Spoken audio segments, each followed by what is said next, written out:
The best summary for how I feel about Legacy of a Duelist Link Evolution is that Konami put as much time and care into all the aspects of this game as they did with the animations in the main menu. I want to just mention that I'm not really the major target audience for the new Switch game. As far as the anime is concerned, which is what this is really marketed towards, I'm not the biggest fan. I certainly watch the original series, and I happen to enjoy episodes from GX and 5Ds from time to time, but overall, I'm not a huge nostalgia fan of the original Yu-Gi-Oh! TV show. I mostly just like the game for the card game. And I say this because if you're someone that just wants to casually play against anime characters and sort of anime-ish duels on the Nintendo Switch, this is going to be a game that you're probably going to get $40 worth of enjoyment out of. But that's not the only way the game can be analyzed, because hear me out, even though I'm not the biggest fan of the Yu-Gi-Oh! Anime series, I do enjoy Yu-Gi-Oh! A lot. It's my job and I enjoy doing it as a hobby as well. Before it was my job,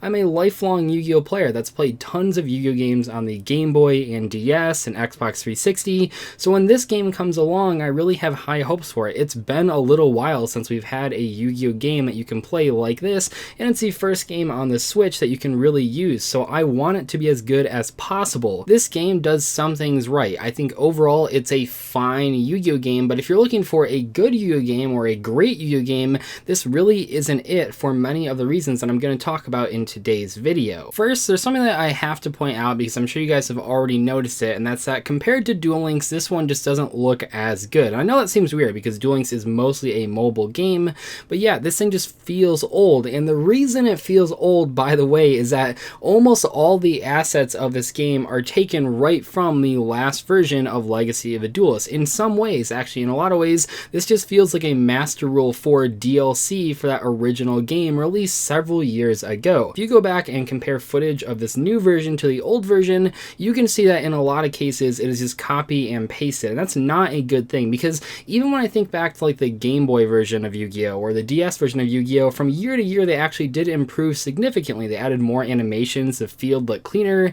In this case, I'm not really seeing that, and that definitely is a huge issue, because if you already own the original version, you're not even playing it online, you're just playing against the anime characters, is there a huge reason to buy this one? I mean, yes, it gives you updated cards, but overall, I'm just not seeing a huge amount of incentives to actually get this game over just playing the older version if you already have it. In fact, if it wasn't for the changing of the pendulum zones and the addition of the extra monster zones, I'm not sure you'd be able to tell the difference between the two games if you compared them side by side, and that's not good. But anyway, let's talk about the first big issue with this game, and by far the biggest issue, and that's that it's so darn slow. Like, it is astronomically slower than any other Yu-Gi-Oh! Game I've ever played on any device, and I don't know why they made it this way. And it's not the lag, like it's not an internet thing, it's just the animations between doing stuff is so slow. I can't fathom why they made it this way.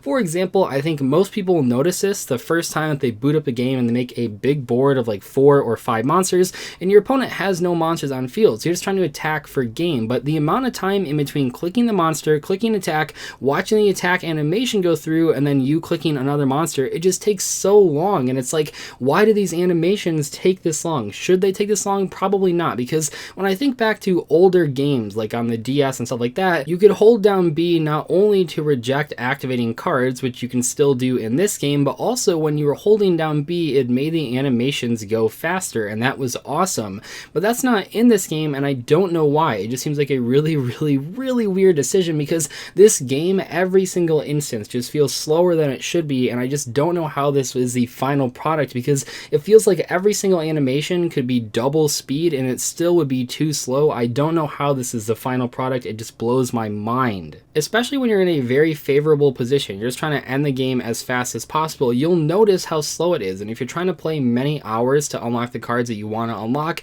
it's going to feel slow, especially after you've been playing all day or all night or whatever. It's going to just feel really bad as time goes on. You'll notice how slow it is the more you play. Another thing that you'll notice the more you play, that I've noticed the more I've played, is that there are so many bugs in this game. It is just astronomical. I've never had a game this buggy in recent years. players. So for example, my game has crashed 3 times in about 6 streams. That's every other stream the game has crashed. That is not a good sign. I don't even know if I've had a crash on the Switch system on any game that I've ever played, and this one in just the past couple weeks has already crashed 3 times. Why does it happen? I'm not entirely sure. I haven't recorded all of them, but a lot of them have been right when my opponent summoned a monster that was about to have an animation play. So I think it might have to do something with the animation not playing correctly and the game just doesn't know what to do, so it crashes. That is definitely a huge issue, especially when some of the story mode duels are very, very long when you try to use these story mode decks because they're so terrible. So when you have to redo them because the game crashed randomly, it does not feel good at all. And I don't know how many of these are in the game, but I found a bug with Toon Gemini Elf that treats it as an optional effect even though it's a mandatory effect, and that's a huge issue. The reason it's an issue is that in this game, especially if you have a card like Forbidden Lance that can be used all the way up until a damage step, if you want to actually make the game go a little bit faster, you're going to hold down B as often as possible. So for example, I'll use a card like Ape Fighter, and when that attacks, I'll just hold down B the entire time because that has a mandatory effect when it destroys a monster by battle to increase its attack. So even though I'm holding B, because it's not an optional effect, the game knows that it's still going to go off. However, with Toon Gemini Elf, which has a slightly different but basically the same trigger, it's a mandatory trigger when you do battle damage that makes your opponent discard a card. I held B when that card attacked, and I'm sitting there like, well, why did my opponent not discard a card? Did I miss something? Did I misread this effect? And then I read the effect and I looked at the official card and I was like, no, it's a mandatory effect. This should have gone off. I shouldn't have to press A to actually use it because it's not optional, and yet it didn't work. In the game, it is programmed as an optional effect incorrectly. I don't know how many other cards are like that, but there's at least one that's like that, and that could mean that there are more. It just goes to show they didn't put in all the cards correctly, and that could create some problematic situations. And I'm sure some like more casual player will say, well, why does that matter? I mean, who cares if it's optional or mandatory? But as a competitive Yu-Gi-Oh player that has spent a lot of time learning how to read cards properly, you have to remember that every single word in a Yu-Gi-Oh monster's effect text matters. All of them are so important. So when the card is in the game one way but works another way, it is a bad thing. You want the cards to work how they're written, especially if they're already real life cards,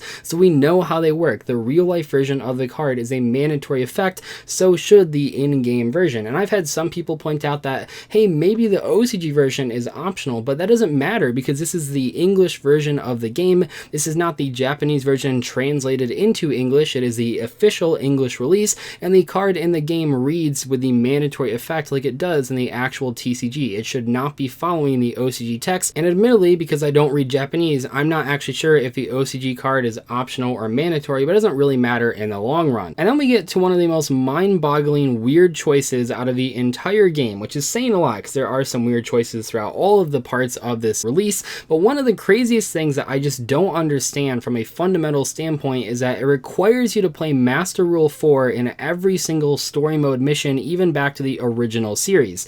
So what does that mean? Well, it means that you're required to only have one monster in the extra monster zone unless you have link monsters in your extra deck. And while that might seem like it doesn't matter, what this means is that when you go back and play like 5Ds, for example, your extra deck is entirely made out of synchro monsters if you use the story mode deck, but you can't control more than one synchro monster at a time unless you get one in the grave and then revive it. There's actually a really funny part in the tutorial where you are required to put 2 synchro monsters on board, and under normal circumstances you wouldn't be able to, but they stack your deck so you draw into Monster Born so that you can revive the synchro monster from the graveyard. If I had to take a guess of why this happened, I think it's just because from a design standpoint they wanted it all to be as consistent as possible, but especially considering that the players that are buying this game, or the players that this is really targeted towards, are like the old school players. They don't want to play Master Rule 4. They don't want to play Link Monsters at all, and while it is a nice addition to not force people to use Link Monsters because you can use the story mode decks, it does seem strange then that you are still forced to play by Master Rule 4. It feels even weirder the earlier you go back into the Yu-Gi-Oh series in this game, because yeah, playing 5Ds and trying to have an extra deck full of synchro monsters but no link monsters just doesn't feel right. There were several times in just the couple games of the 5D storyline that I was playing where it came up where I wanted to have multiple synchros on the board at a time, but I wasn't able to, and that just felt strange to me. I don't know why this isn't up to the players, because it seems like a really easy thing that you could turn on and off, toggle on and off or whatever, where the players decide before they get into a story mode, do you want to play with Link Monsters and Master Rule 4, or do you want to go back to old school quote-unquote Yu-Gi-Oh and not play with that at all, especially considering who this game is targeted towards the most. It just doesn't make a lot of sense to me that this wasn't an option available to the players. But let's say you don't care about story mode that much. I mean, you have to play it to get some cards, but let's say you're more focused on the online multiplayer. What kind of options do you have? Well, I've been playing a lot of Battle Pack, and that's a lot of fun. I mean, there's not that many people online playing Battle Pack, and I wish they had Battle Pack 3, but that's another video for another day. But overall, the Battle Pack experience has been pretty decent.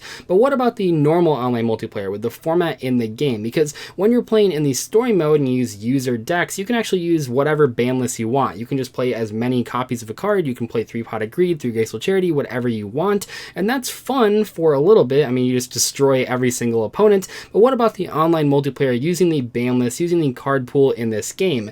Well, it's strange. I mean, really, really weird, because basically what it is the combined TCG and OCG format from 9 months ago, which means that there's some situations where cards like Rongo Bongo and Gumblar Dragon are perfectly legal and still very powerful. Cards that we haven't had to deal with for months and were super degenerate are now perfectly legal for play in this game. And this has always been an issue with Yu-Gi-Oh games. It's actually one of the reasons that many other card game companies don't make video games like this, because by the time the game comes out, it's already 9 months to a year outdated, and that's not very fun for players that want to play with the most recent cards. One of the funniest examples of this, because the card pool is 9 months ago, is that the promo cards that come in this game when you buy the physical copy are not in the actual game itself, which to me, once again, seems very weird. I know I'm using that word a lot in this video, but it just seems strange that they wouldn't make an exception for those cards, because yeah, if someone hasn't been playing Yu-Gi-Oh in a while and they pull those cards, it's like, oh man, I can't wait to play these cards, these promos in the actual game. Well, guess what? You actually can't do that. And I don't want to ramble on too much longer, but there are other things that I was going to spend some time talking about. So the packs themselves are way too big. There are too many cards in each set. So for example, like the Vrains pack, and all of these packs are infinite. They're not finite, which is a huge problem, because